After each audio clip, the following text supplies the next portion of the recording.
Welcome to genxyzmedia. The topic of the message is our role as a citizen during the general election in India now. I would like to request all the voters of India who are entering the 6th and 7th phases of general election to consider what I am going to share now. Firstly, the Manipur massacre. The Meitei community massacred almost 77 people of Kuki-So tribe and 10 Meiteis by Kukis when all tribal students union Manipur demonstrated a peaceful rally against the High Court verdict for considering the reservation for Meiteis on 3rd May 2023. By 3rd May 2024, 221 people belonging to both communities got killed according to the official declaration. 51% of the population belonged to the Meitei and 40% belonged to both Naga and Kuki tribes. The militants devastated almost 7,000 plus houses of Kukis, destroyed 500 plus Christian churches of both Meitei and Kuki tribes. Almost 50,000 Kuki and Meitei people displaced and sheltered at relief centers. The Manipur police directly and indirectly supports the Meitei militants by giving the machine guns for attacking the Kukis.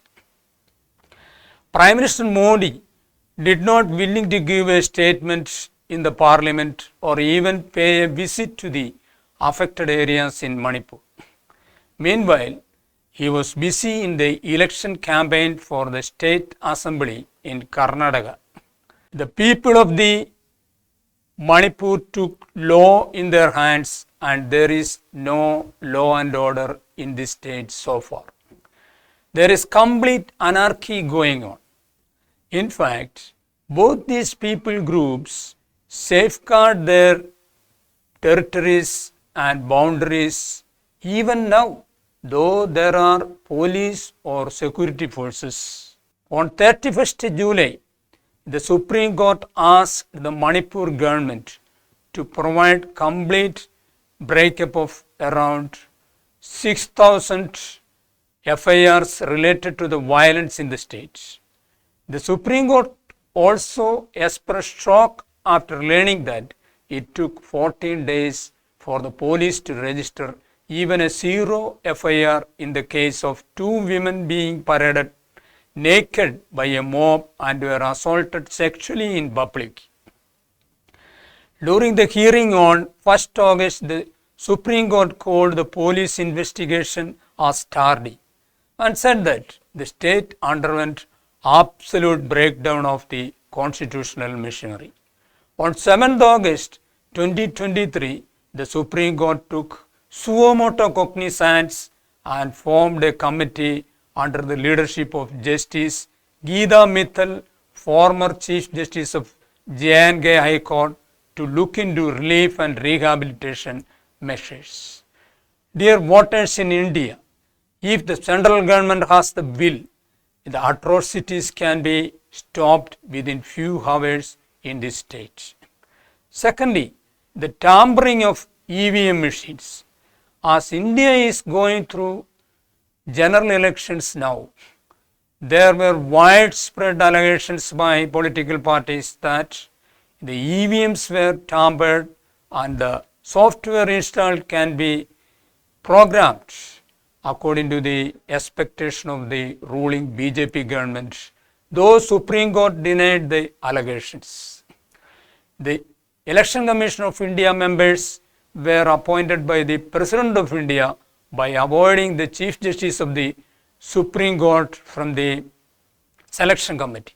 Now, Prime Minister, a minister from the cabinet, and the opposition leader are the members of the selection committee for deciding the Election Commission of India members.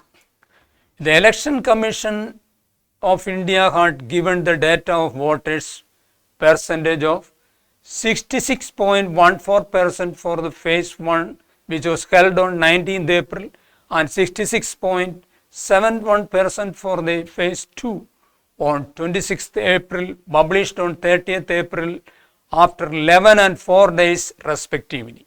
The Congress party raised questions over the big difference between the real-time voters turnout data and the final figure released by the Election Commission of India, and voters are worried over the strange going on in the poll body, the biased Election Commission. The Election Commission of India did not take any action against Modi ji, though there were complaints given against him for the hate speech against Muslims during the election campaign in Rajasthan and elsewhere. It just asked the BJP leaders to withdraw from such kind of communal speech. That is all. Thirdly, the hike in the price of fuel. The ramification of the Modi government's rule was the continuous hike of fuel prices, even the price of gas cylinders, in comparison to the UPA government. It led to inflation and thus the price rise of all goods and commodities, which affected the common man's life very much. Fourthly, the unemployment rate increases. Since the COVID outbreak, India faced unprecedented unemployment rate, and now it reached 7.6%, though it stood 8.7% in the last December 2023. Fifthly, cow slaughter and lynching of Muslims. As the BJP government started its reign, there arose the issue of cow slaughter because of cows' association with Lord Krishna in Hinduism. On 26 October 2005, the Supreme Court of India upheld the constitutional validity of anti-cow slaughter laws enacted by various state governments of India. On 26th May 2017, the Ministry of Environment of Government of India imposed a ban on the sale and purchase of cattle for slaughter at the animal markets across India under Prevention of Cruelty to Animals statutes. In fact, the Supreme Court had suspended the ban on sale of cattle in its judgment in July 2017, giving relief to beef and leather industries. Since 2014, mob attacks have mostly targeted illegal cow smugglers and cow vigilante groups claiming to be protecting cattle have been violent, led to a number of deaths. In these attacks, 28 Indians, especially 24 of them Muslims, were killed and 124 injured.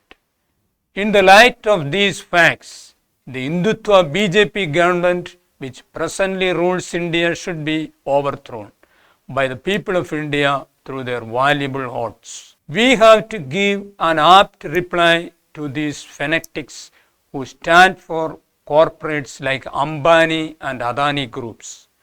I would urge you to think for the future of a united, independent, secular Republic of India when you use your voting power. Thank you.